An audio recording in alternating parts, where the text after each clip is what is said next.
Right, it is 6:36 p.m. and I'd like to call this meeting of the Community Development Committee to order. While this meeting is being held in person, we are also offering the option of the public to participate through Zoom if preferred. Instructions on how to attend virtually are included in the City Council calendar packet item listed on the front page of missionks.org. The public is also invited to participate in the meeting. If you are participating through Zoom, please either add your comment in the chat feature and it will be read out loud, or note that you would like to speak and we will call on you to make your comment verbally. Please remember your comments or questions are visible to everyone in the meeting. If you are part of our in-person group tonight, please raise your hand to stay seated and we will call on you to go to the lectern to make your comment. When you make your comment, please state your name and city of residence for the record. Also, please be conscientious of others trying to speak and speak slowly and clearly. This meeting will be recorded and posted on the city's website at missionks.org. Please contact the administration offices at 913-676-8350 with any questions or concerns. Ms. Folks, please call the roll. Thomas. Here. Boltinghouse. Here. Loudon. Ryard. Here. Kring. Here. Schmid. Here. Carpenter Davis. Here. Thank you. Our first item of business tonight is public comment. Is there any member of the public who would like to comment now on an item that is not on our agenda tonight? Okay, then we'll move next into our Planning Commission action items. We do not have any items from our Planning Commission this evening, so we'll move into the public presentations. Our first presentation is from Rita Carr of the United Community Services of Johnson County related to homelessness in the area. Take it away.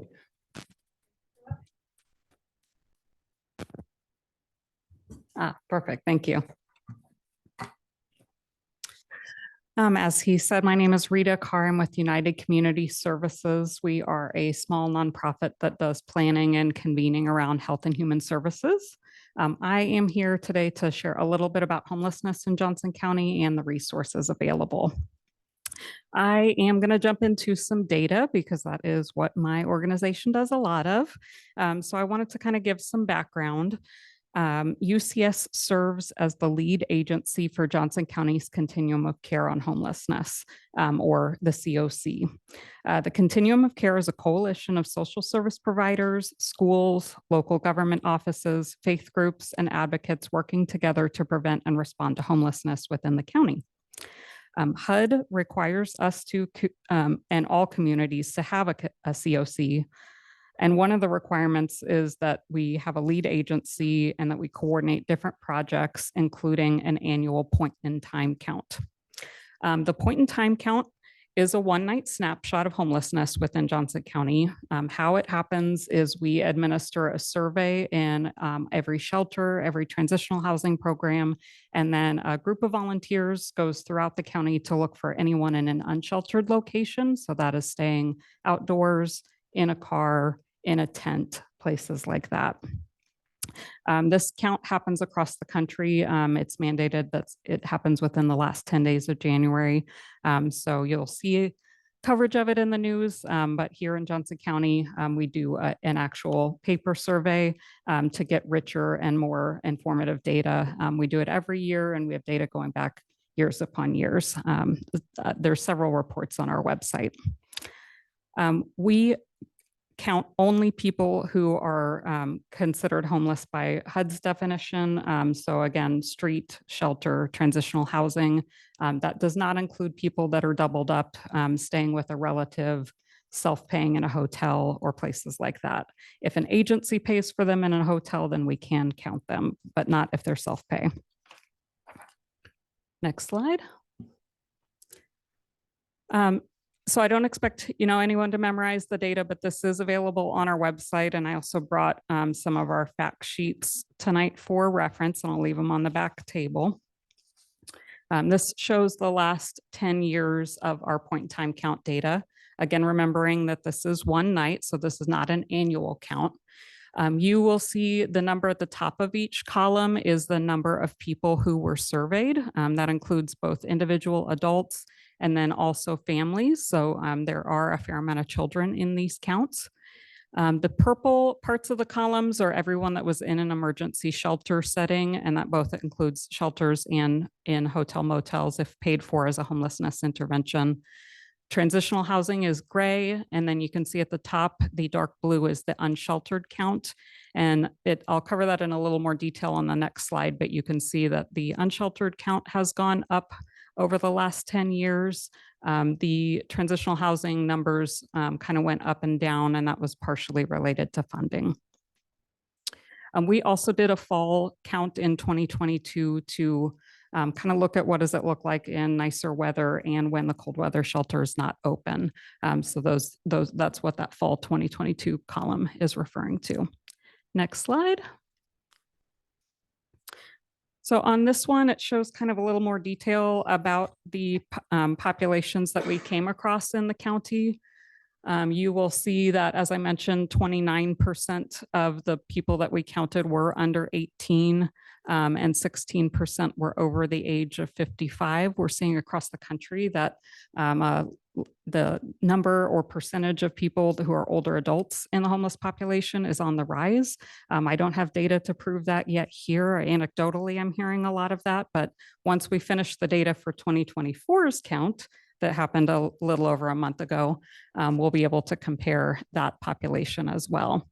In the middle, it does show the unsheltered count, and as you can see, again, that count has gone up pretty consistently. We put an asterisk on 2021 for the rest of time because that was January 2021, height of the pandemic. Libraries were closed, shelter beds were restricted, everything about the count was different. So we did it. We had to. We thought it was important, but it's a little different for that reason. And then you can see on the right, we compared adults-only households, which have risen over time, to families. So that number has stayed relatively flat over the last 10 years. Next slide. So I wanted to share a little bit about the different kinds of things that are going on in people's lives when they're experiencing homelessness. There's a lot of misconceptions because it is easy to see when someone has, a significant mental health issue, plus maybe a substance use issue, to assume that that person represents the whole population. And there are many, many causes of housing loss, and sometimes multiple stacked on top of each other. So you can see the percentages across, obviously add up to more than 100. So several people said yes to more than one of these. You can see that here in Johnson County, 30% of our homeless population is currently fleeing domestic violence. 23% in 2023 had a recent eviction. So that's within the last 5 years. And if anybody has tried to shop for housing when you have an eviction on your record, it is nearly impossible to find a landlord in this county. Mental health is a common need, and you can see that abuse history is also very common among this population. Also a fair amount of people that have foster care history. Chronic health conditions are right up there as well. So lots and lots of different causes and lots of barriers that make it take sometimes longer for people to get back into housing. Next up. Then we brought one other source of data because, of course, we love our data. This is from a different source that is year-round data. Again, not a full count of everyone experiencing homelessness. There really isn't a good source for that because some people lose housing and regain housing without ever coming in contact with the social services system. We have a lot of people in Johnson County who are doubled up, a lot of people in Johnson County that are staying in a car, working, and eventually get caught up. These are the people that came in contact with the social services system and were identified as needing some additional assistance. So that's what our coordinated entry system is. It's year-round.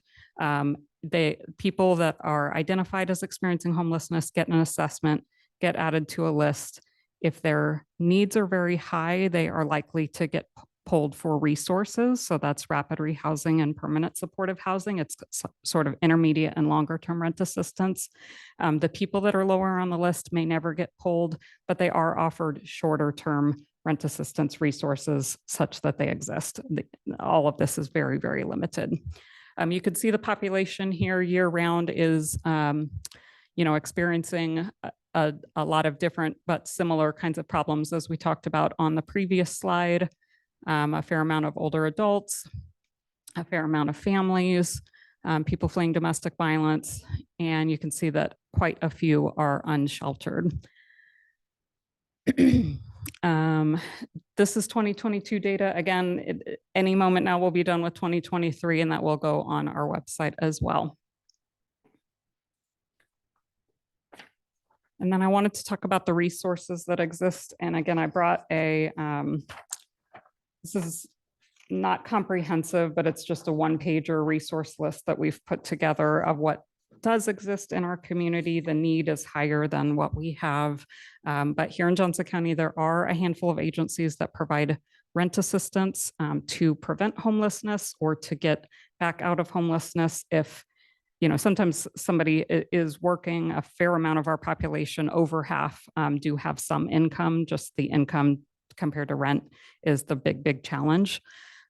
So there is some rent assistance. There is street outreach, primarily for adults with mental health needs through Johnson County Mental Health.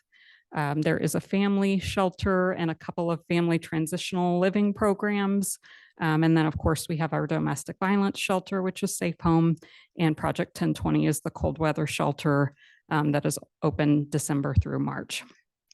Then transitional housing takes a lot of different forms, but again, that is sort of an intermediate length of time where someone can get their income up and move into housing. And then rapid rehousing and permanent supportive housing are those other rent assistance forms that are intermediate to longer term. Permanent supportive housing is for the very top highest needs, people with a documented disability who are experiencing homelessness. Any questions? You know what the capacity is at Safe Home? I don't off the top. Well, actually, it is on one of these sheets here. Let me cheat and look here. So in 2022, they counted 23 units in the domestic violence shelter. Thank you.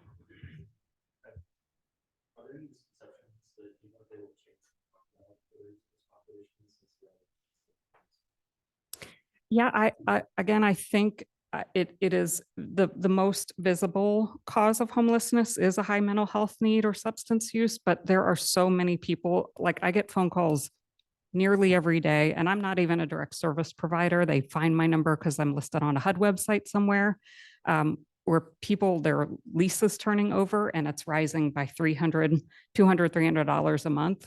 And other people that are living in their cars, everybody is calling, looking for kind of emergency housing, and that just barely exists. You know, there's 10 beds for family at Salvation Army and you know, a couple of other different kinds of specialty beds, but I think the majority of our homeless, and I know the majority of our homeless population has some amount of income, but the income to rent, as rents have risen, you know, 25% in some cases, it's just, I think that's the big thing. That's income is going up, but rent is going, you know, much higher. So it's just very hard. Even I was telling Officer Madden, I'm a social work background, and I am lucky I bought my house when I did, because I would not be able to buy my own house now, let alone the apartments down the street from me that are $2,000 a month. Yes. Okay, since the county has access to the data that you've just defined. Yeah. Does the county have a group, a work group or anything that's getting ready to address the issue? I mean, I would say that's the purpose of the continuum of care. It works closely with the nonprofits, county departments, the different city departments. We have like city CDBG representatives, aging and human services, corrections, kind of everybody. That's the group that gets together to try to, you know, come up with solutions. And that work has over time, that led to the development of the family shelter and at Salvation Army way back when. Would the drawback be that we don't have enough buildings or accessibility to places that would house the homeless? I mean, is that, what are our drawbacks in terms of addressing the issue? I mean, I think the primary thing is housing affordability. Like I said, a lot of people have some amount of income, it's just, you have to make 2-3 times the rent. And if you're living off of $1,000 of Social Security, you know, we have lots of people on our coordinated entry list that even make $2,000 a month, but there's nothing that you can rent with that kind of income. So that, I think that's the core of the challenge is poverty, truly. Thank you. Are there any other questions from the committee for our speaker? All right. Thank you for sharing. Yeah, sure thing. Happy to be a resource anytime. I might just ask Chief, if you don't mind, I think one of the things that we've seen here in Mission is greater visibility, particularly over the last, I would say 18 to 24 months. I think in part, we've seen some of that because we have made intentional investments in transit. And as we've seen transit become free and, coming out of KCMO and other things, I think we've seen that's had some sort of impact. But I also think and so we've been fielding more questions from residents and businesses as that visibility has continued to increase. So we felt it was really important just to kind of start to get our heads around the numbers here in Johnson County. But I think, Chief, if you could just kind of share, like, by policy, what you're limited in terms of, or sort of how that process works, your contact and your approach to all of that, I think would be helpful as well. Sure. So our policy is that, we're not to harass, or whatever you want to call it, a person that's homeless because they're homeless. What we found is most of these situations turn into trespass issues because people end up on private property where landowners don't want them on their property anymore. And to that end, my question to Rita, and I think for the benefit of everybody, is how is there any success stories or magic pills or anything when you're dealing with a homeless population that is homeless kind of by choice, that's the way they want to live their life? And those are the type of people that we're running into. They may have mental health issues, and we involve our co-responders in every step of the way that we can. But has there been any success stories or best practices in how to deal with those situations that you've run across? Yeah, I mean, I think engaging those social service providers can make a huge difference over time. The people that are outside because they don't want to be housed, it's just such a small but very visible and very resource intensive population. But yeah, it's such a small percentage of the total population, and it is a challenge for sure. Mm-hmm. And so that, I mean, and that's the visibility of what we've seen over the past couple of years, that's what we're experiencing. They don't want to take advantage of resources. They don't want to take advantage of mental health services. They're not a danger to themselves or others, which is, kind of what we can involve ourselves with. And it's challenging because you have obviously when people see a homeless person sleeping under a tarp that is in visible range of a residential neighborhood, you're going to get calls, and people expect us to do something, and we try to work with them and the landowners the best we can. And if we've resolved many issues, but some just kind of move from place to place that cause us to receive several inquiries from the community, and I'm sure some of you have heard some of those as well. So we have homeless liaisons, and I'm in the process of trying to find a time for those officers to meet with Rita to kind of go over this and the resources available. And those two officers, one day shift and one night shift, kind of work and keep track of our homeless population, so we can continuously check on them and see if we can change their mind, if we can get them any resources. But one of our biggest challenges that we face often is property. You know, they often don't want to take resources because they've amassed their stuff and they don't know what's going to happen to it, or they don't want to go to a shelter because they can't take all of their stuff.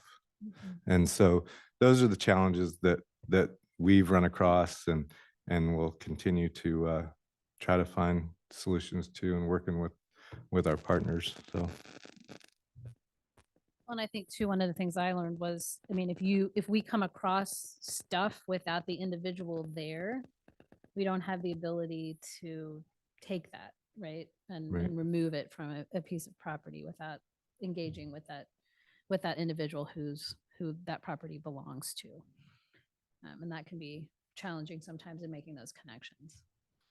And likewise challenging if we get into an arrest situation. We then have to take their stuff with us. And I don't know if you've seen our storage capacity lately, but it's not plentiful.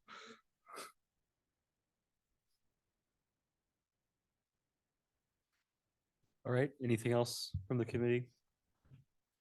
Thank you very much for your time. Thank you. Yeah.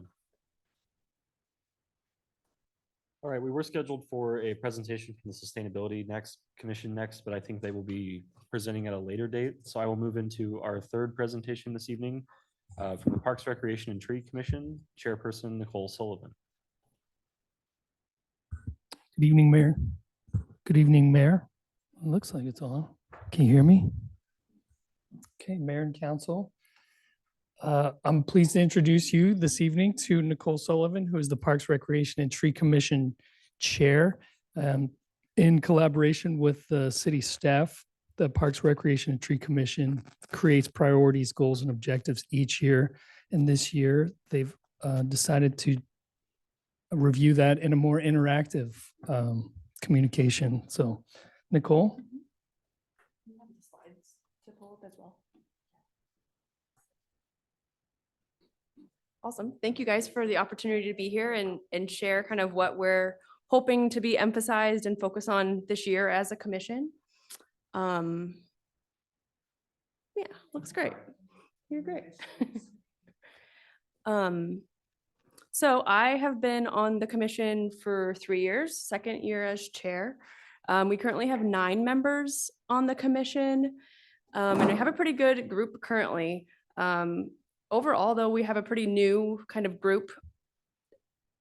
Cumulatively, there's me and 2 other folks who have been on the group for 3 years, 1 member who's been on the commission for over 20. But the majority of them are brand new. So, you know, I think a lot of work that's come into these recommendations that we have this year and ones we've had in the past have come from all of the hard work from previous members.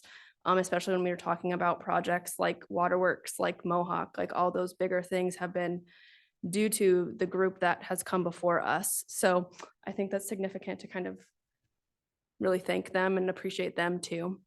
Here's a good chunk of us you can go to that last slide actually. There's us at the groundbreaking at Waterworks Park. Little cold little day there. Next slide. So I'll just kind of be going over general priorities. Our top 3 involve future project planning, maintenance, and then park engagement, experience, and education. First up being the future project budgeting, fundraising, and grant opportunities and applications. Involving the community more is really something we would love the city to focus on, big and small. When it comes to community members in general and as well as businesses, making it easier and more accessible for people to donate, even if it's a small contribution or donating like at an event that they're at. I think a lot about when I was volunteering at the city picnic last summer and I was helping like hand out food and I had multiple people asking, I was like, this is free or like, where can I donate? And like, I didn't have an easy way for them to do that.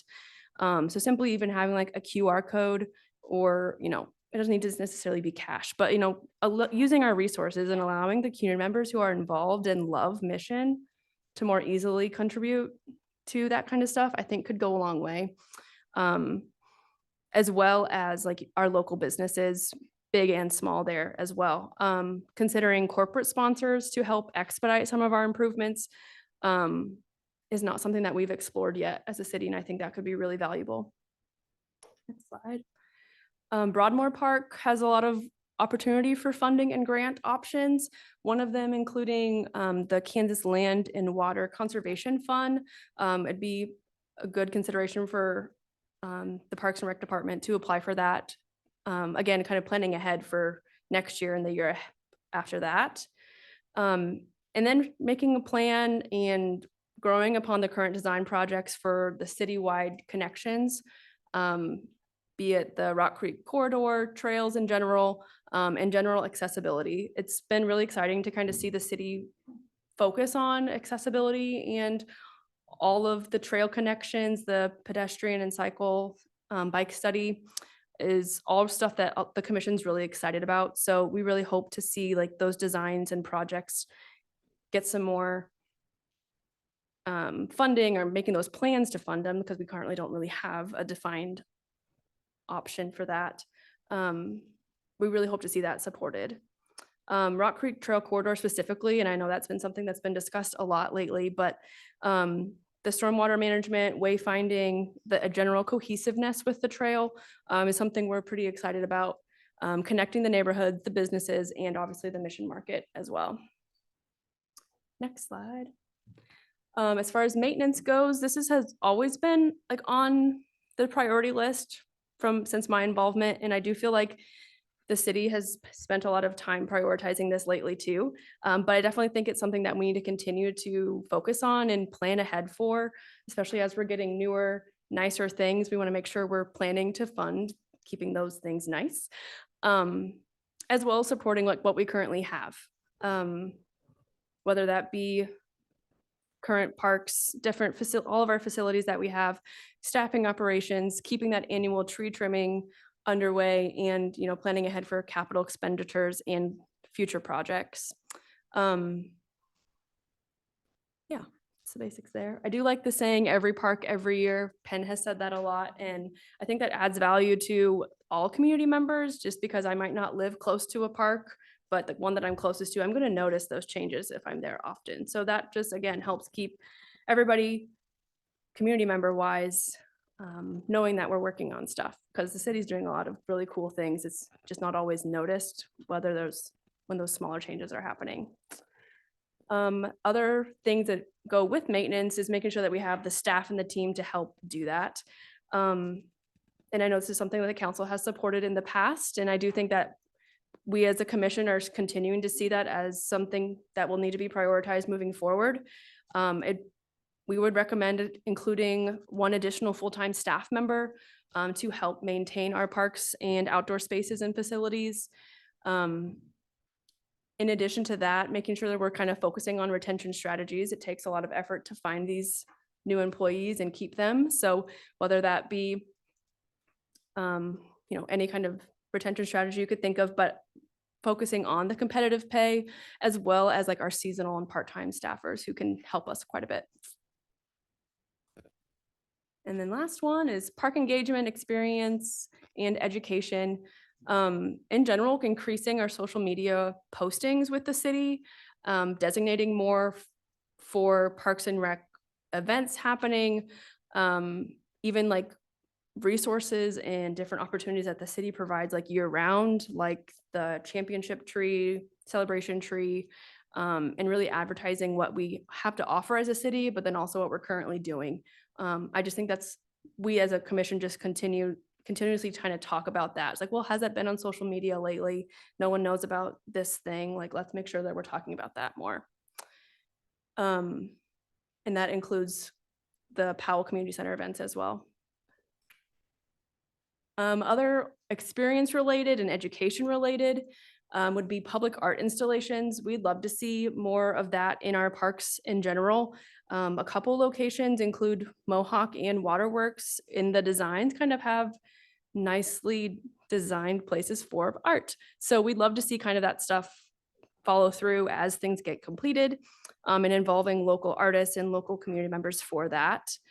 In addition to like murals, like all kinds, I think our group we're here for it. And in addition to like other things that kind of enhance the experience in a park would be the natural landscaping.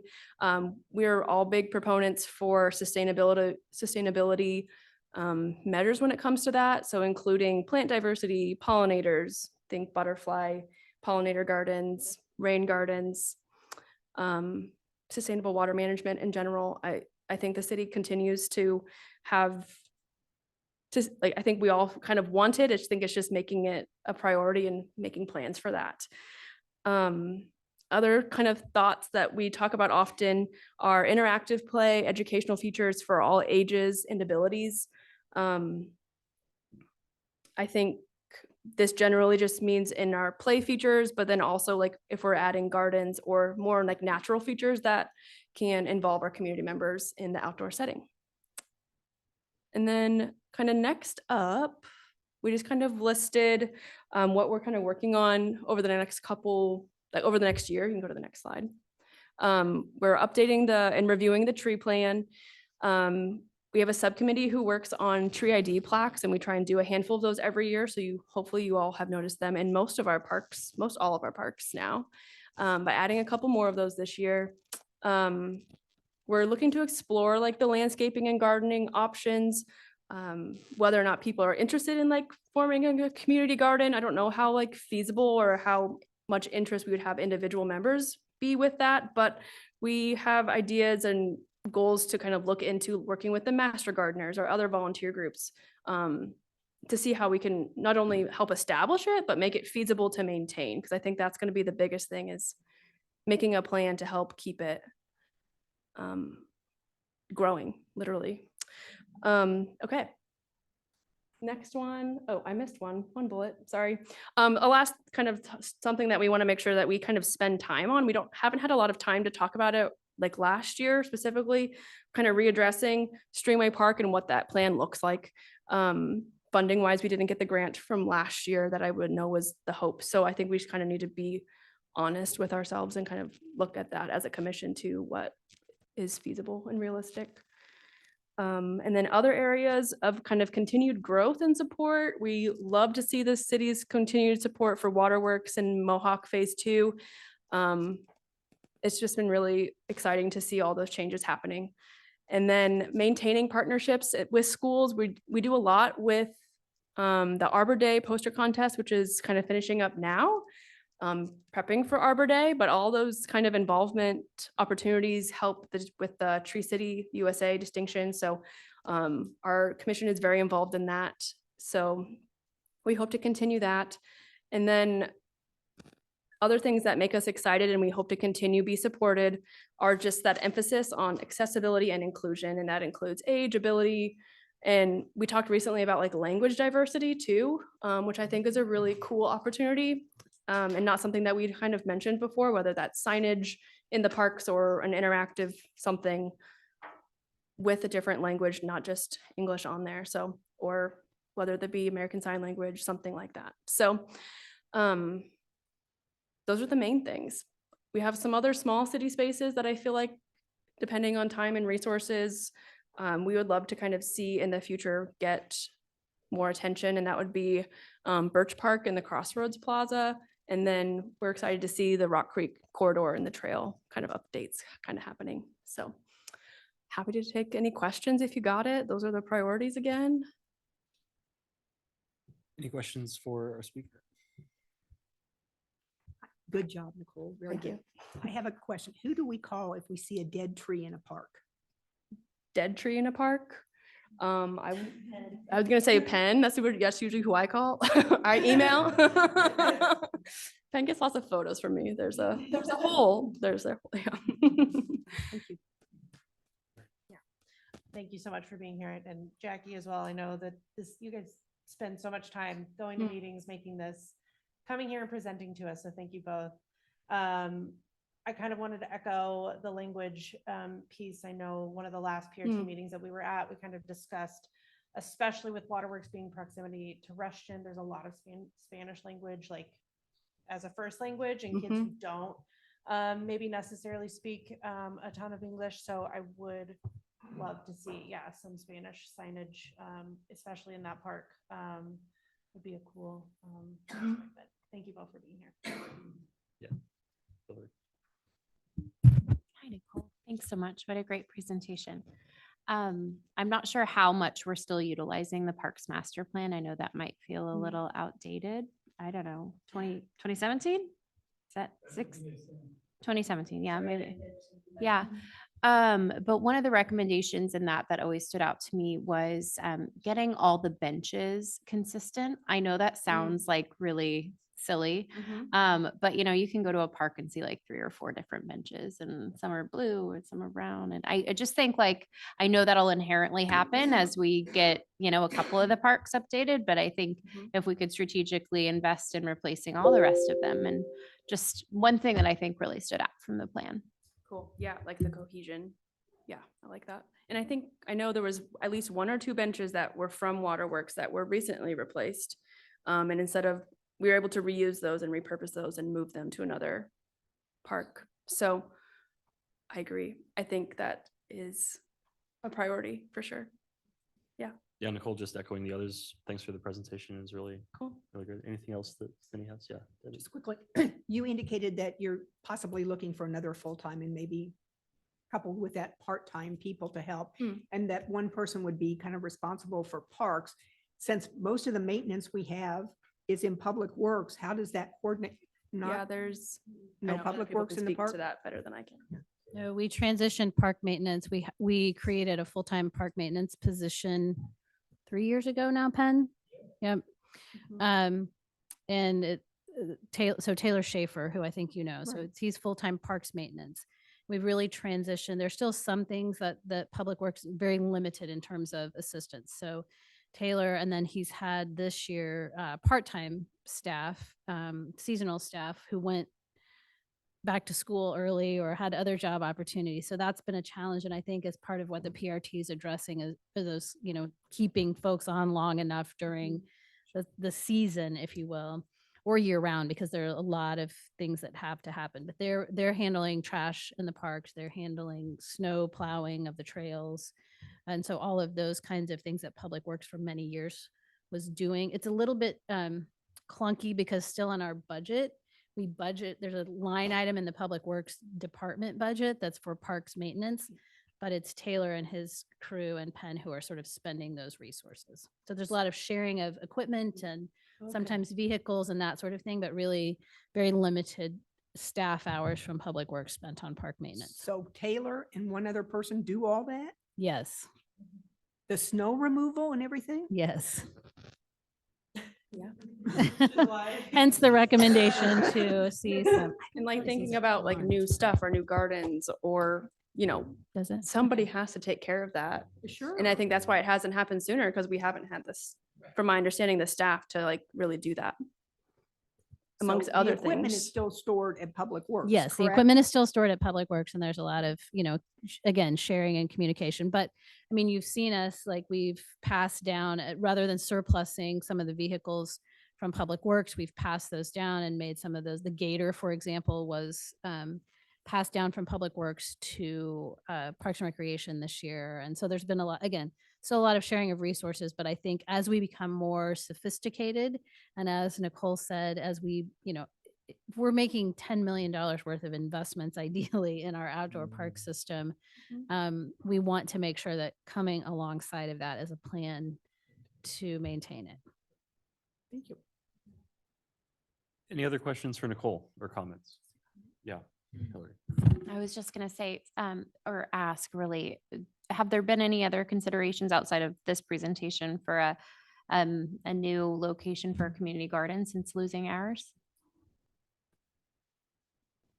Yes, I think we're still kind of scratching our heads a little bit. I think we've looked at, St. Pius has their own community garden. I think we've had some limited conversation about an expansion there. I think Johnson County Wastewater has said once they're finished with construction, they might be amenable to us coming back, right, 2029, 2030. So I don't know, we kind of continually have our ear to the, and Brian, you probably can speak more to that because Nilo has kind of been responsible for that. Yeah, we've looked at a few locations around town. The challenge is water. Do you have access to water? And then parking. And then just, enough space for the actual garden itself and like a tool shed, all the tools and so forth. So you look at a site, you begin looking at all those factors, like, okay, this site's not gonna work. So you go on to the next one. So that's kind of where we're at. Still trying to find that site that meets all those criteria.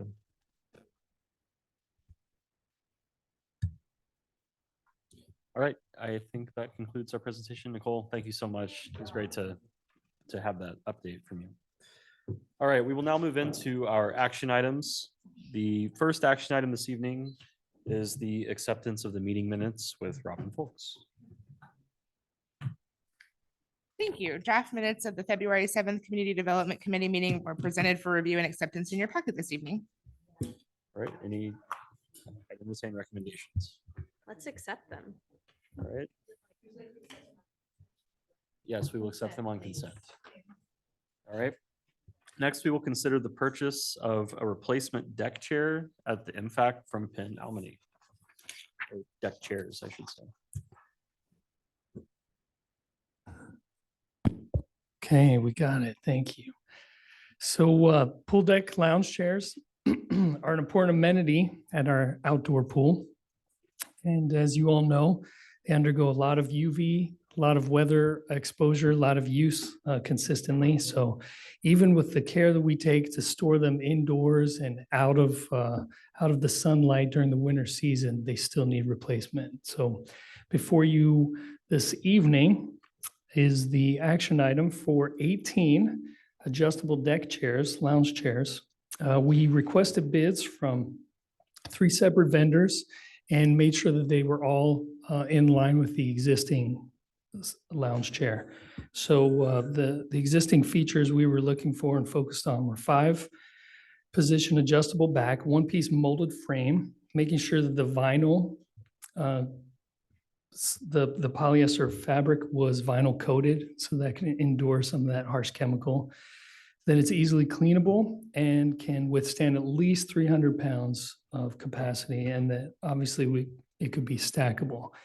So Wayfair individual cost was $804.22. Central Restaurant was $375, and Webstaurant Store was $397.50. So after we reviewed the bids, staff concluded that the lowest and most responsive bid was from Central Restaurant Products.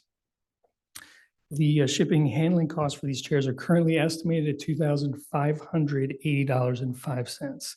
We anticipate that just due to the nature of the 3-week lead time that may change. So we're asking that council approve a request in an amount not to exceed $9,500.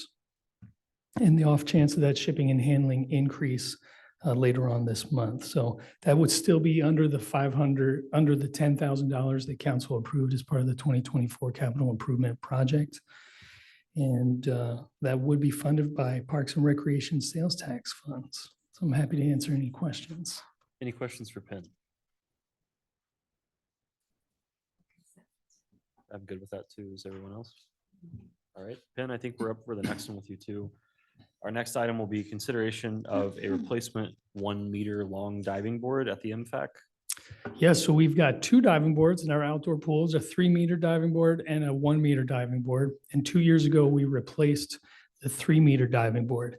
And those were all new as of 2014. So we've got a little bit more usability out of this 1-meter diving board. Interestingly enough, because it ultimately gets more use than the 3-meter does. But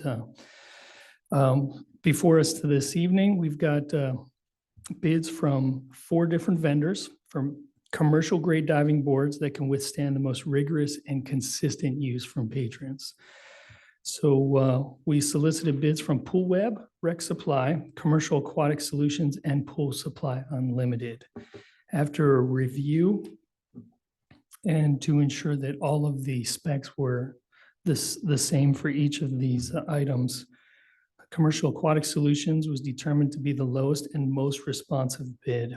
So staff is recommending the purchase of a 1-meter diving board from Commercial Aquatic Solutions for a total not to exceed $5,776.91.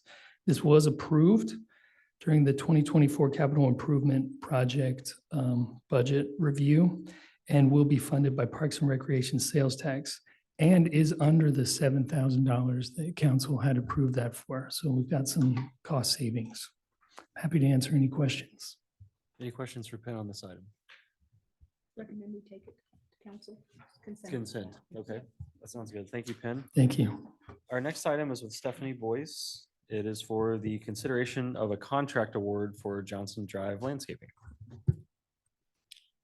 Thank you. Good evening. I hope you can hear me. Staff is asking for, to approve a contract with Country Brook Landscapers for renovation of the Johnson Drive Landscape Renovation Project in an amount not to exceed $179,876.65. The landscape in this corridor was completed back in 2014, so 10 years ago. The area recently has experienced issues related to overgrowth, creating site distance issues, attracting certain bugs. And on top of that, we have lack of maintenance, planning, which has just kind of taken that situation out of control. And so in response to concerns raised by business owners and the community to address the deteriorating conditions of the landscape, the city looked at how we could renovate that area. We hired a design firm, Vireo, and I have our consultant Brent with us. So after I present this, he's going to do a presentation on those plantings. So part of the design was to incorporate native plantings. And the scope of work for this renovation project is going to remove the existing plants and replace them with native plantings and include 6 months of maintenance once the project's accepted. So that's 6 months of maintenance by the contractor. The goal is to create a visually appealing and sustainable landscape that supports our climate action goals. And then the native plantings are going to require less water, less maintenance, and provide a habitat for pollinators. And that was just kind of discussed earlier in the Parks and Rec in some of their visions. And then it also sinks that carbon into the ground. In addition, we are hoping to get a maintenance plan that will help us provide for that long-term planning as well.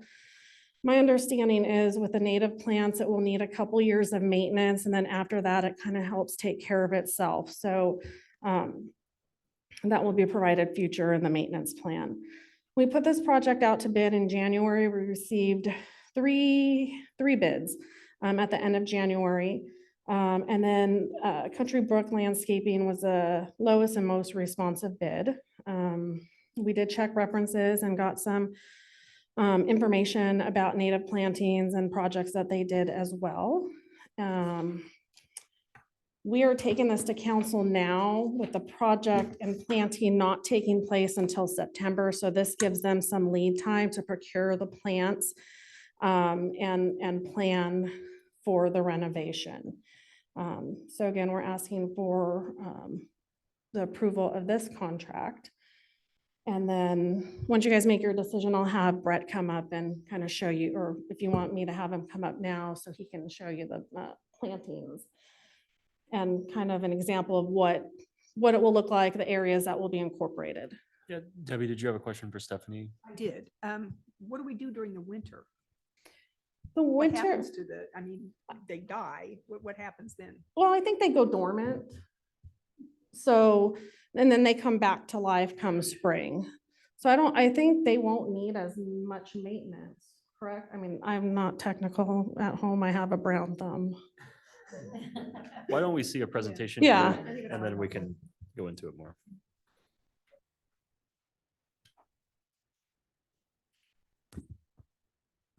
All right, well, thank you, everyone. My name is Brett Spangler, and I'm a landscape architect here with Vireo. We're a firm located in Kansas City, provide landscape architecture and planning services. And I'm just going to run through a brief presentation just to kind of describe the landscape design.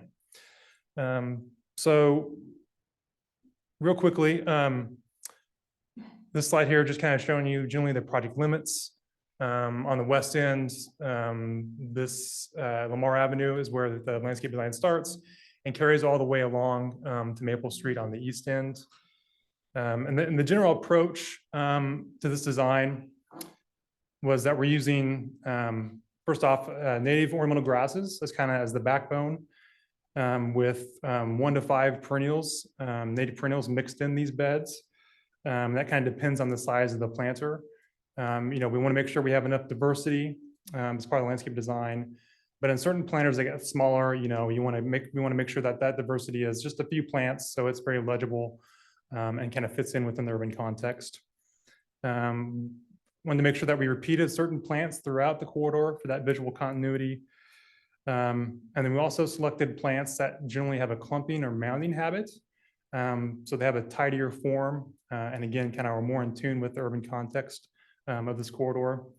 And then knowing that there's some high concerns with some of the existing plantings, most of the plantings I'm going to show you here are generally 36-inch height and maximum. Go to the next slide. So real quickly, just want to zoom in on a typical block here. There's a pretty good diversity of existing planters along Johnson Drive. There's the kind of, I'm calling the end cap planters, like at the corner of Beverly and Johnson. And these kind of occur in various conditions. Some are completely open, full sun conditions. Some have trees. We have the mid block planters there that you see in the center. And then of course, there's kind of more long linear sidewalk planters that continue on both sides of Johnson Drive.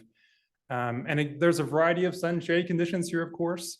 So on the south side where we get the building heights get a little bit taller, we do get some shade.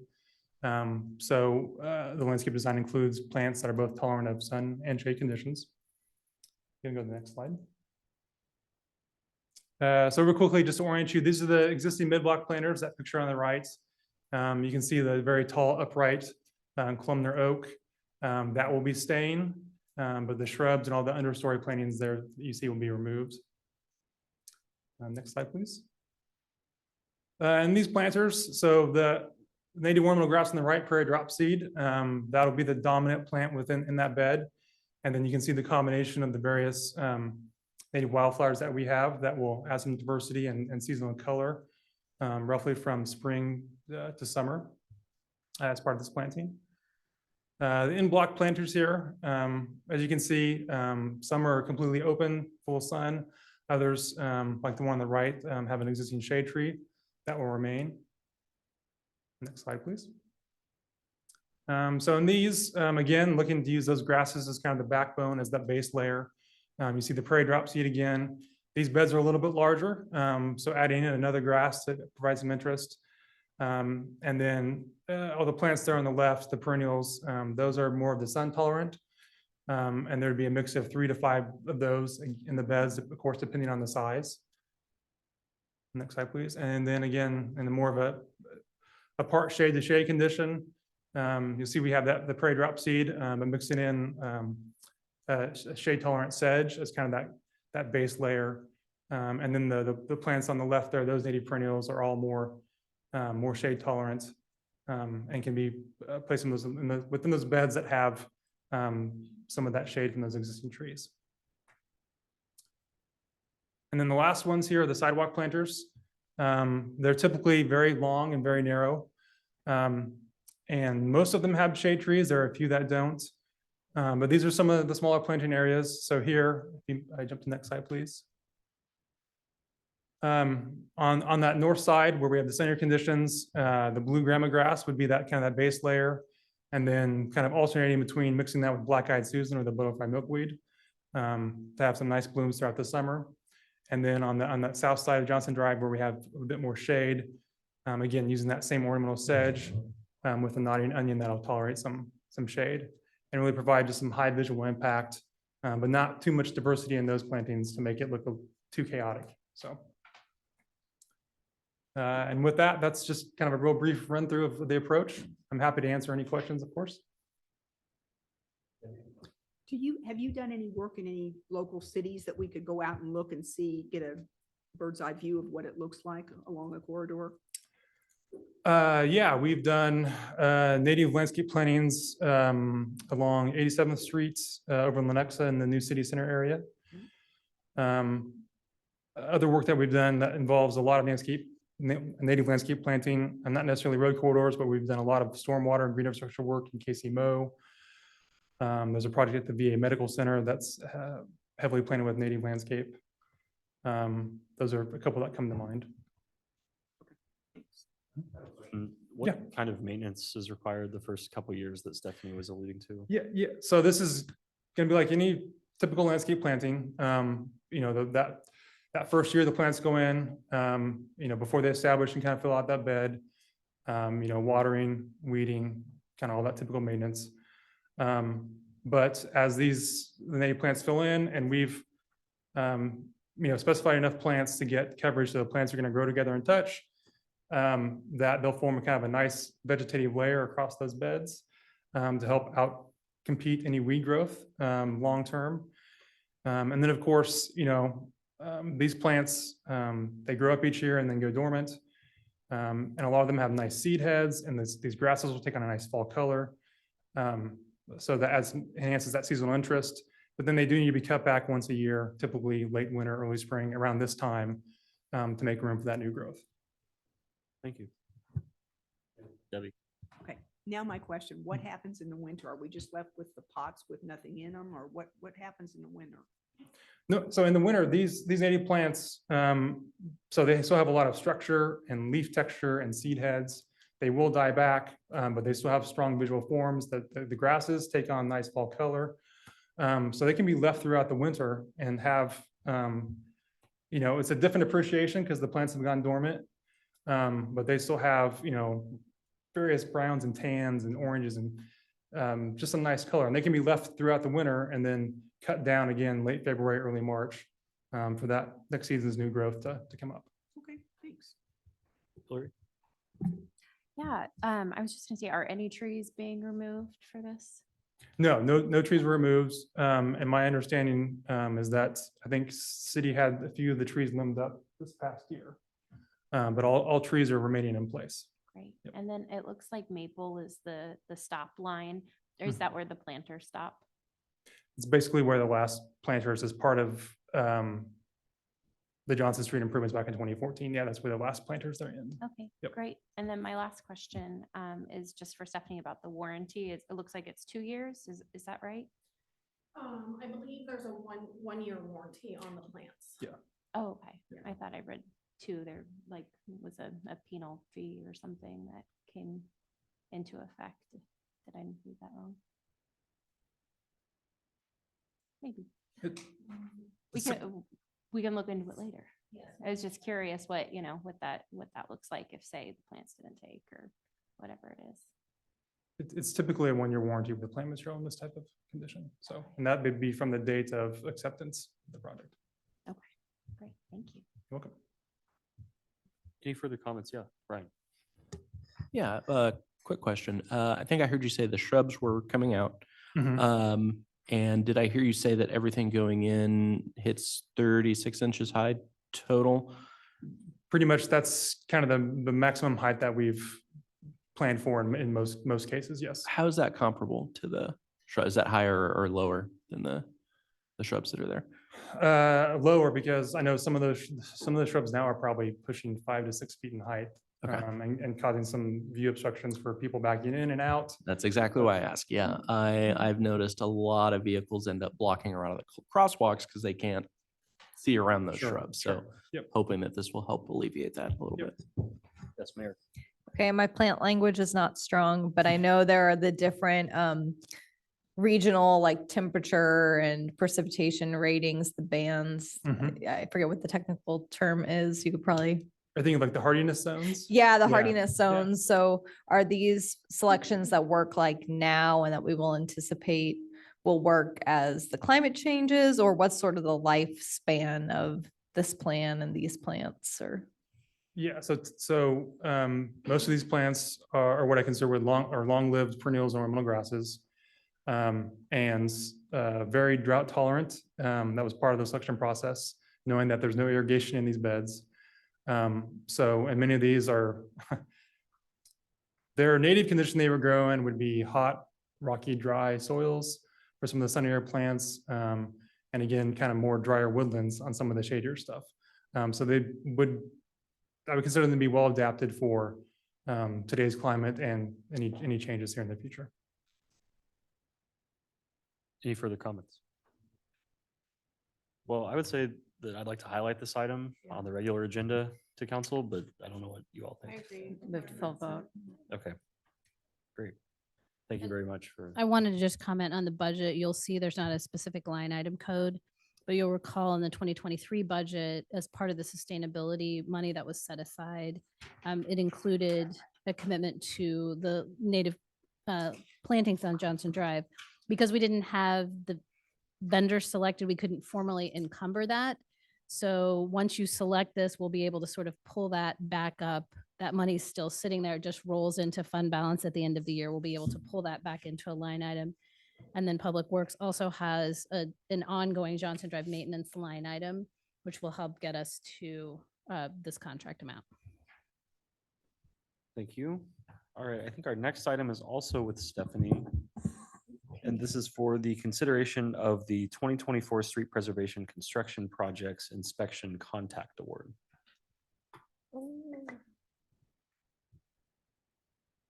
I think item number 8 is the construction project, not the Yes, I inspection. apologize. Okay, I just want to make sure I was Yep. on the right track. Street- Yes, this item is to approve a contract with GB Construction LLC for construction of the 2024 residential street preservation project in an amount not to exceed $1,788,274.75.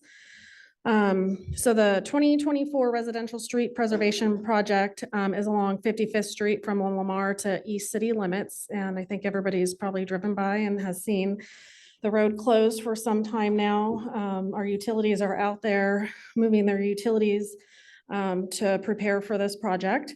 The scope of work for this project does include a full depth pavement reconstruction, curb and gutter removal and replacement, existing sidewalk replacement, and stormwater improvements or repairs. We put this out to bid in January, opened bids on February 22nd. There were 5 bidders, with GB Construction LLC being the lowest and most responsive bidder. They came under the program goal of $2 million for the project, aligned with the inspection and the design. I think we kind of hit right in that area. So we are recommending this project. There's a little bit of a longer time for this project. Generally, I think we allow about 150 to 170 days. This one's extended a little bit so that the utilities can finish and complete their work. We really want to make sure that they get everything done before we go and reconstruct that road. And slated to start April and May of this year. Any questions for Stephanie on this one? Yep. Hillary. Yeah, just so exciting. 55th is in bad shape. It's great. Thank you. Yeah. And even more exciting is the savings, because we knew, if you look at the engineer's estimate and you think about how we've allocated $2 million for residential street program, kind of we're crossing all of our fingers and toes on this one. So it's great to be able to take advantage of this, which we think will allow us to then come forward in the next month or two, an award design for the 2025 street program, so we can kind of stay ahead of schedule like we have been. But it was good to see this many bids and that competitive. Yes, Debbie. Have we used GB Construction on any other projects in Mission? Yes, they've done quite a few. They've done 2 or 3. George Butler? Oh, okay. No, I believe they've done a couple construction projects for us in the past. I believe they did the 2023 street preservation program. So they did last year's street projects, the 4 streets that were in last year's program. And they've done a couple of other smaller projects, but separate from GBA. Yes, Mary. I want to say non-consent on that one. Yeah, I think, It's a sheer amount, so. I think I concur without comment on that one. Any other objections? Sounds good. Regular agenda it is. Thank you, Stephanie. And now we can get to number 9. Our next action item is for the consideration of a 2024 street preservation construction projects inspection contact award. Great. So aligning with the construction, staff is asking to approve a inspection service agreement with Pfefferkorn Engineering and Environmental for the 2024 street rehabilitation project. So the construction inspection services are necessary for any project like this, just to make sure that we achieve quality construction and align in accordance with the city standards and specifications. Pfefferkorn previously provided cost-effective quality construction inspection for several projects, including the Lamar Rehabilitation and Resurfacing UBAS project in 2020, and the 2022 and 2023 residential street preservation project. While they're not one of our on-call engineers, Brent did reach out to our on-calls, and they indicated that they were probably not able to take on this work, and that it would be a lot more than the budget that Pfefferkorn provided to us. So this contract would not exceed $106,900. It would be on a part-time basis during the duration of this project. Any questions for Stephanie on this or recommendations? I would be okay with consent on this, but Consent. okay, consent. All right, Stephanie, and then the next item is consideration of a Public Works capital equipment purchase. Yes. So at the last council meeting, we brought to you the ratification of the purchase of a Ford F-550.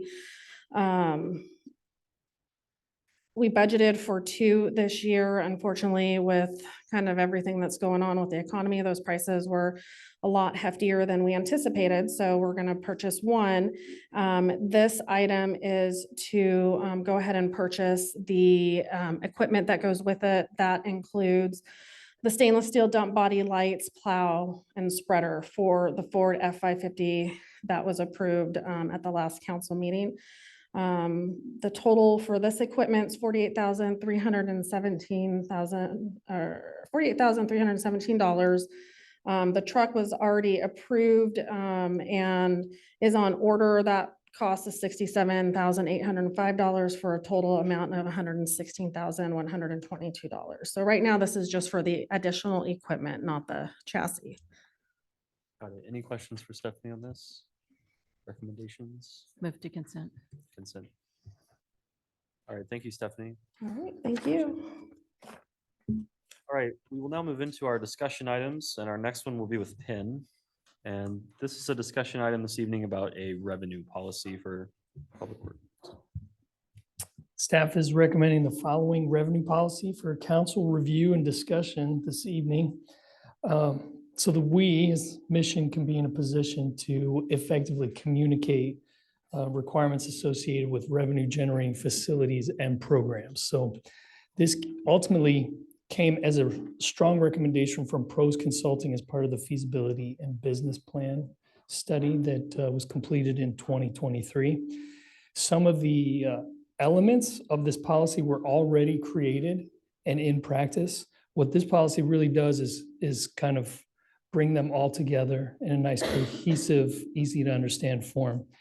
You'll notice the very beginning, we begin with a strong purpose statement that's devoted to providing outstanding leisure and recreational opportunities to citizens of Mission.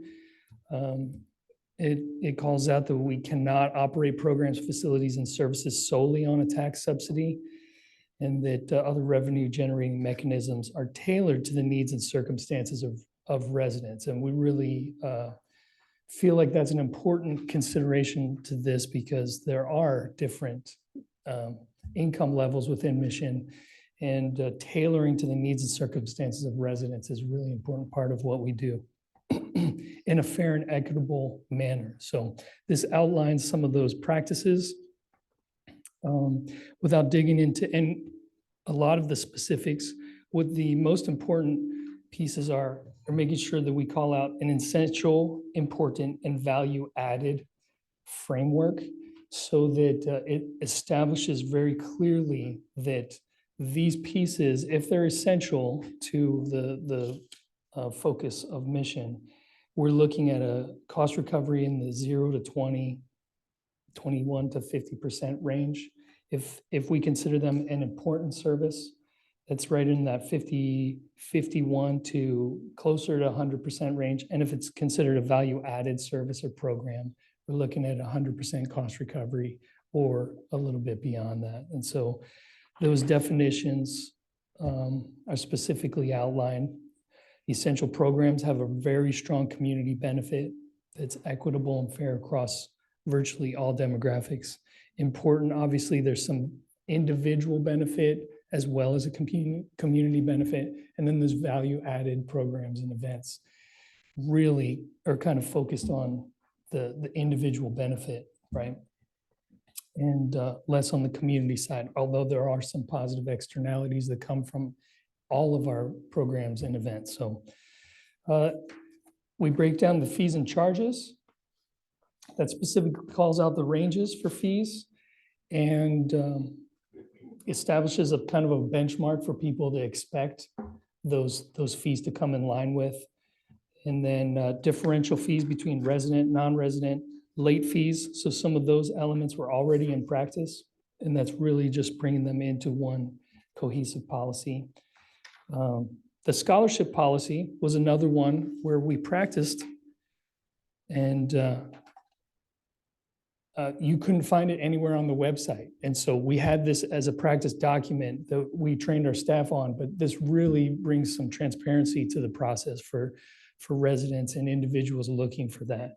And so I believe that practice was intended to not incentivize people to take advantage of the system, but we'd rather err on the side of transparency and clarity in the message. So that we outlined that process.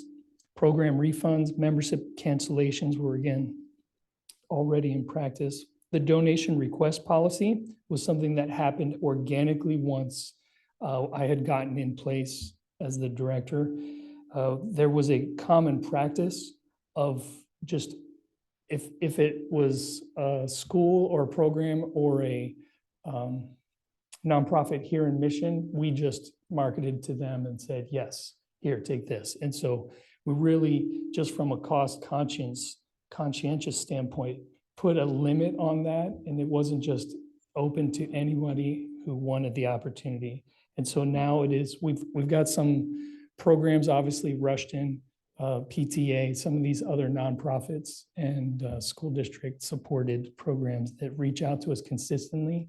They are part of that donation request policy. And so we detailed that as well as the corporate policy and then the review of fees, which I think is just a common practice for council to be aware of the fee schedule and how that impacts residents in the long term. I'm happy to take feedback, discuss any of these elements. Any comments for Penn? Yeah, Cheryl. So I know that when we did the feasibility study that there wasn't much retrospective data. So have you created that over the last year so to put together these categories? Data in terms of costs or? No, I think because I've had this question a couple of times, so let me hop in here. So I think when we went through the feasibility study process, Penn and his staff actually took all of their existing programs and placed them in these categories. And I think there's a life cycle analysis. There's a life cycle analysis as well, but you also sort of did this. And I think the intention is that that would be a living, breathing, ongoing process, right? And so just as kind of an example, when you look at this color chart, if we start at community benefit, think about Mission Summer Family Picnic. An event like that is something that we would expect to subsidize very heavily, if not at, 100%. Individual, all the way to the top individual benefit, think swim lessons or something like that, where the benefit is very specific, the service being provided. And so that's kind of what runs that continuum. There has been an initial look at that. And then as we add and change and modify programs and become more sophisticated in that process, we'll be able to make some of those adjustments. And I think the feasibility study also spoke to, part of that was costing out, the true cost of providing the services.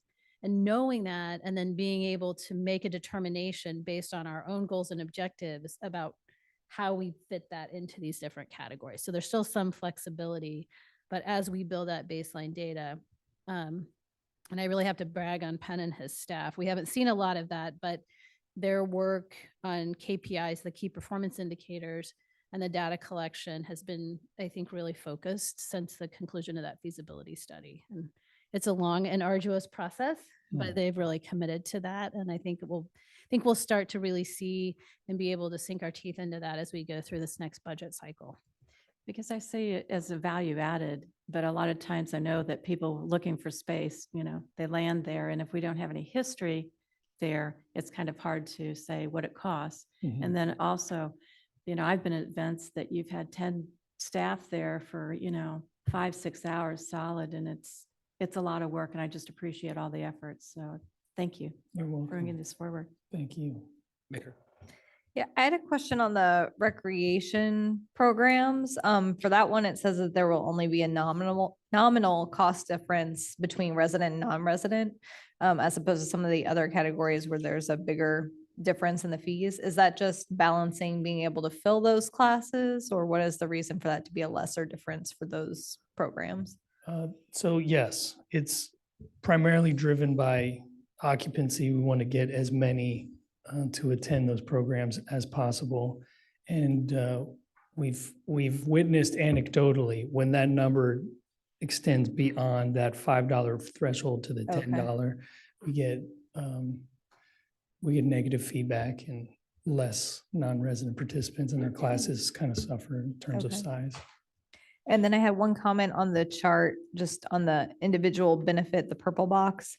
It says at least 80% of the cost service, but then I think it's 100% elsewhere. Yes, thank you. Great. Thanks, Ben. You're welcome. Penn, I'd like to just make a comment. I'm really encouraged by this discussion tonight, and I'd like to applaud you and your team for taking the consulting discussion seriously and really applying some of this change management to our practice. I think this is really encouraging and comforting to know that we're thinking about these things. So I just like to empower you guys to keep going and to just know that this is exactly the kind of discussions that I appreciate seeing. So, Thank you. I appreciate that. yeah, I think I saw Debbie and then I'll bring Hillary. I get so many compliments about you and your staff. The one element that's outlined that I get more comments on is, why is the community center not open on Sunday? I get that one a fair amount too. Do we have an answer? Yeah, so pre-COVID, our numbers ranged anywhere from 50 to a maximum of 120 participants on a Sunday. Now, keep in mind that was a limited window of when we were actually open. So you have to factor that in. But based on those use patterns and the analysis of costs associated with keeping up and operational, it didn't make sense from a dollars and cents standpoint. And so that becomes then a larger discussion of where does that align with kind of this model? And are we ready to incur some of those costs associated with it? And so ultimately what I love about this is it gives us a framework where we're all approaching it with the exact same mindset and static elements that we can benchmark against. And so the answer to that is forthcoming, right? But that's why it's still closed as of right now. And realizing that if we were to open the doors and see that same practice, right? That, yeah, there may be 10 people who really want to work out on a Sunday. Will those 10 people actually show up is a different measurement, right? So whether or not they want to is one thing. When they show up is a different.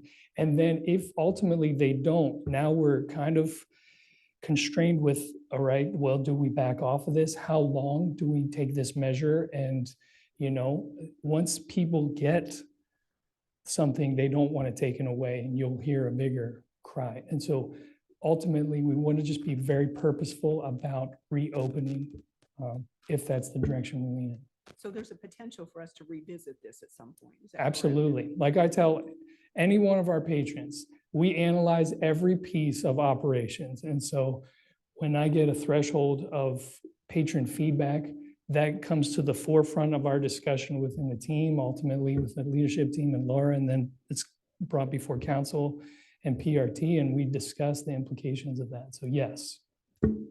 I think one of the things we talked about in the feasibility study was being intentional, and I don't think we're quite there yet, about like dramatically increasing the programming and what we're offering, right? Because what we found historically is just being open as a fitness center on Sundays, as Penn mentioned, isn't cost effective for us. But what can we add as we become more sophisticated and understanding maybe some target markets or target audiences that we might be able to draw into the center, then we can really go out with that push and kind of bring those people in. So I think there'll be a lot of conversations going forward. Yeah. Yeah, second to Debbie on Sundays. I hear that often as well. My bad for not knowing that we had a scholarship program. That's amazing. And I'm happy to see a policy, and I like that we don't have rigorous requirements for it. So that's all. I just hope we advertise it, not for folks to take advantage of, but for people to utilize as needed. Yes, I remember you asking that pretty early on in my tenure. And since then, we've gotten better at advertising more and more frequently in different channels. So yes, we'll continue to do that. Mayor. Yeah, I had a question about sort of keeping rates competitive, because I know that was part of the feasibility study too. So I'm just going to use bad numbers, but let's say currently to rent a room for a birthday party, it's $50. And then now we decide that's an individual benefit. We need 100% cost recovery, and that's $100. Have we done any of that modeling yet, or seeing how that would put us against competing facilities if we make those adjustments? And is it realistic for those functions? Yeah, in fact, we're actually discussing rental increases as part of coming off the heels of that feasibility study. And so we've done a lot of that analysis, and it's actually a common practice built into our programs. We get our cohort comparables as well as our memberships, and then ultimately rentals. So we do that annually, and it's time for us to revisit that. And then I also wondered about communicating what seems like it could be variable rates. So let's say I want to rent a room for that birthday party, which is just to my benefit, versus I know like our state senator rents a room where it's open to the entire public for, civic engagement about what's going on at the Kansas State House. How will we communicate to folks that there's a rate for certain purposes and then a rate for certain other purposes of the same space? yeah, so that's a great question. Ultimately, we try to silo those reasons for the pricing as best we can so that they're really clear from the outset. And so that's ultimately the best way to do it. Mission, obviously, any of our homeowners associations, the Chamber of Commerce commissions, they all have special access because of the agreement and because of the importance they hold within our community. And so outside of that, there's really limited nuances or pricing. And so we've done that purposefully so that we're not really creating long-term ripple effects and headaches. So we communicate sort of what's the norm if it would usually be used for like a private purpose, but then we would work Yes. with other groups if it had a public Yeah. purpose. Yeah, and Not-for-profit, Yeah, okay. government. Right. That makes sense. People will ask for that kind of discount. Yeah. The one that I think will be interesting to see as we become more sophisticated is the consultants talked with us a lot about prime time and non-prime time Mhm. rentals and creating differentials, right? So if Mhm. I'm going to rent at a prime time, I'm willing to pay a little bit more of a premium price for that than if I'm taking space at, Yeah. 2 p.m. on a weekday kind of thing. Wendy's Exactly. is going to be rolling out off-peak pricing. I saw in the news, so. Yeah, so that's part of that discussion, but I Yeah. think people can understand that as well, right? You got to get the narrative around that correct as well. Penn, I would also just like to revisit the discussion I know we've had before about signage on the outside of the community center and specifically calling attention to some of the features that we offer in the building. I I know I've shared this with you before, but I've heard residents tell me before that they didn't even know that there was a gym inside or anything, just because there's no easy, like bullet point, like fitness events, Yeah, that kind of thing. And it's not just a beautiful building. yeah, so if there was some way where we could like just get a tarp or something with some signage that we could put in key areas around the building, I think that would be really helpful. But anyway, happy to talk about that with you more. Yeah, let's discuss that. Debbie. Sorry. Go ahead. I had to do this because it's been so beautiful out. Been walking around Broadmoor. At what point or what threshold is held between climatic weather and how we do things and the restrooms being opened? Yeah, Because there were families out there and they're all like, oh, we have to leave. Yeah, so until that impacts the Farmer's Almanac, which is kind of like the default extrapolation of years and years, right? That is our ultimate decision point. So we open the restrooms and we've discussed whether or not that becomes late March and early April, but it's always been at least the second week of April to avoid those winter freezes. And it was my second year here. We always get that question because soccer begins in March. And so you get that pressure. And then, all of these beautiful sunny days, people are like, I just want to use the bathroom. They don't remember that, a week later, it goes down into the teens again.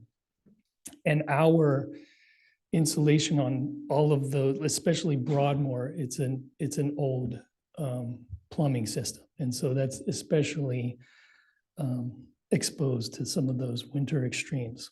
So until we see a consistent pattern of when that warming lands, I would make sure that we're just being conservative. And So the first of April.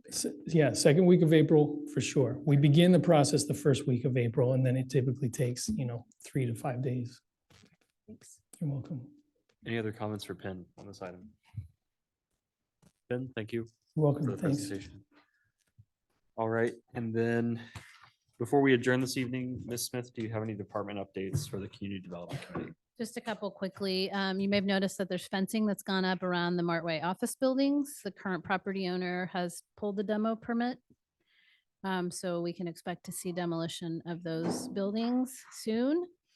And then also just within the last couple of days, the developer for the 58 and Null project has submitted their request for their project exemption certificate, which is the document that will allow them to go out and begin to purchase materials, with the sales tax exemption. So they are gearing up from what we understand. I'm trying to get a more specific date. They put March 1st on their project exemption certificate date. So I imagine they'll be soon to follow, but both of those, we know the townhouse project is well underway, but a lot of activity happening this spring, which is encouraging. All right, thank you. It is now 8:05 p.m. and without any further commentary or questions, that concludes the Community Development Committee. All right, we're just gonna roll into it. It is now 8:04 p.m. and I'd like to call the meeting of the Finance and Administration Committee to order. While this meeting is being held in person, we are also offering the option for the public to participate through Zoom if preferred. Instructions on how to attend virtually are included in the City Council calendar item listed on the front page of missionks.org. The public is also invited to participate in the meeting. If you are participating through Zoom, please either add your comment in the chat feature and it will be read out loud, or note that you would like to speak and we will call on you shortly to make your comment verbally. Please remember your comments or questions are visible to everyone in the meeting. If you're a part of our in-person group tonight, please raise your hand but stay seated and we will call on you to go to the lectern to make your comment. When you make your comment, please state your name and city of residence for the record. Also, please be conscientious of others trying to speak and speak slowly and clearly. This meeting will be recorded and posted on the city's website at missionks.org. Please contact the administration offices at 913-676-8350 with any questions or concerns. Ms. Folks, please call the roll. Thomas? Here. Boltinghouse? Here. Here. Loudon? Ryard? Here. Kring? Here. Schmid? Here. Carpenter Davis? Here. All right, our first item of business is public comment. Is there any member of the public who would like to comment now? Seeing none. We have no public presentations or items from the Planning Commission this evening. Therefore, we will now proceed with our regular agenda. Our first action item this evening is the acceptance of the meeting minutes from Robin Folks. Thank you. Draft minutes of the February 7th Finance and Administration Committee meeting were provided for review and acceptance in your packet tonight. Thank you. We have a recommendation. Okay, thank you. Consent. Our second item tonight is for consideration of a funding agreement request from Mission Bowl Apartments LLC Sunflower Development Group for Phase 2 of their multifamily project located at 5399 Martway from Laura Smith. Thank you. This is a funding agreement that we typically enter into with a developer when there's a request for incentives, previously known as the pre-development agreement, which was confusing to everyone. I believe based on what I read in the Johnson County Post this morning, it was still confusing based on the action that was going to be taken. Really, this is council approved. We've known for quite some time that the developers, Sunflower Development Group, had an interest in a phase 2 for their project, the lanes at Mission Bowl. And the council approved the preliminary development plan for that project in August of last year. And so the developer has really been working on parking and preparing to submit for a final development plan and getting everything lined up to submit their request for incentives. They have indicated their request is going to be for consideration of tax increment financings, which was the incentive tool that was approved for phase 1 of that project. So this agreement, I think, for those who have not considered one before we enter into this, basically what it does is it requires the developer to escrow $10,000 upfront to cover any costs that we incur associated with review by our financial advisor, by our land use attorney, by bond counsel. The developer is required to replenish that escrow should we deplete it in the consideration of their incentive request. But this is really to provide a protection to our residents as we negotiate a request for incentive so that we and they do not incur any expenses associated with that. Great. Do we have any questions, comments? Oh, Yeah, go ahead, Debbie. You know, after going through Carrie's perspective and going through the property background as it was in concert with the project proposal, one of the things I wish I would have mentioned 5 projects ago, the environmental scorecard does not define anything about pervious versus impervious parking. I'm going to talk to sustainability. I talked to one of them and they're willing to support this. Anything over two levels that go up with nothing but concrete around it with full parking needs to be, if we look at environmental sustainability, it needs to be pervious parking. The last go round with the background information showed it as impervious. And this one has a proposal to put impervious or to put pervious parking in. It's more expensive, but especially when they're coming to us for money, we need to be the most sustainable people we can in terms of what it's going to be, not just today, but tomorrow and the days after. And that's a big one for stormwater runoff. So I'm going to propose with sustainability. I need them to factor in on it. The scorecard did not indicate anything about parking. See if we can, anything over a 2-story building that goes into this city needs to have something in there about pervious parking to alleviate runoff. I would just comment too, and I appreciate that we can evaluate that. I don't know why this microphone is so loud. But one of the things you will recall is that one of the requirements for the incentives on phase 1 was that this project be certified LEED Silver. And they are seeking to attain that, and they have indicated that would certainly be their intent with phase 2 as well. So this is a developer who I think has really listened to the city and responded to the city's request for sustainability considerations. Questions, comments? Otherwise, I will take a recommendation. Move to vote. Regular agenda? Oh, yeah, sorry. Yeah, okay. Our final action item this evening is for consideration of declaration of surplus equipment from Justin Carroll. Welcome.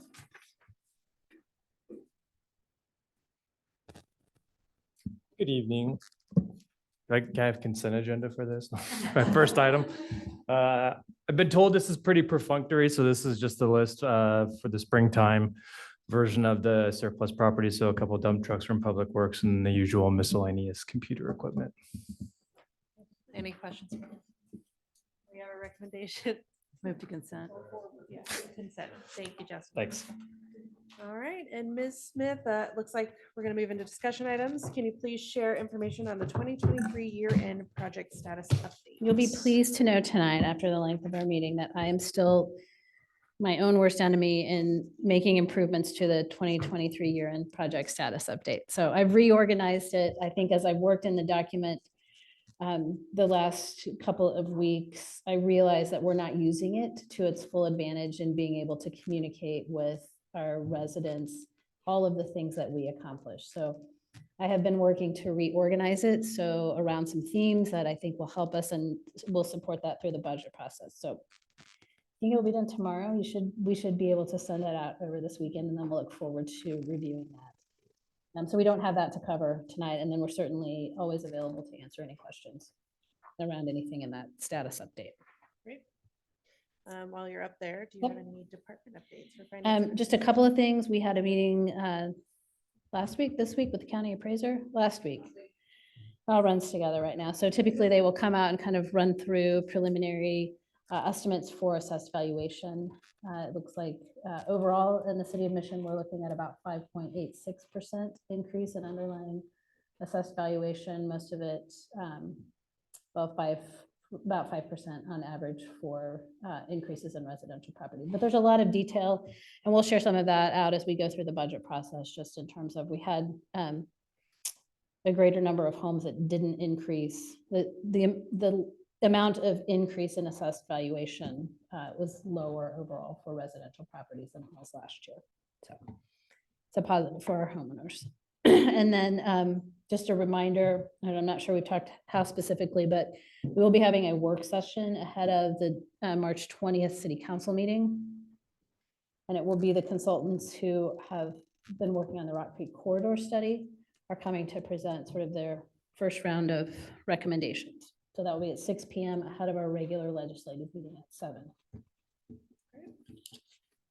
All right, and with that, it is now 8:13 p.m. and with no further discussion, that concludes the meeting of the Finance and Administration Committee. Again, this video will be made public on our website at missionks.org. Thanks.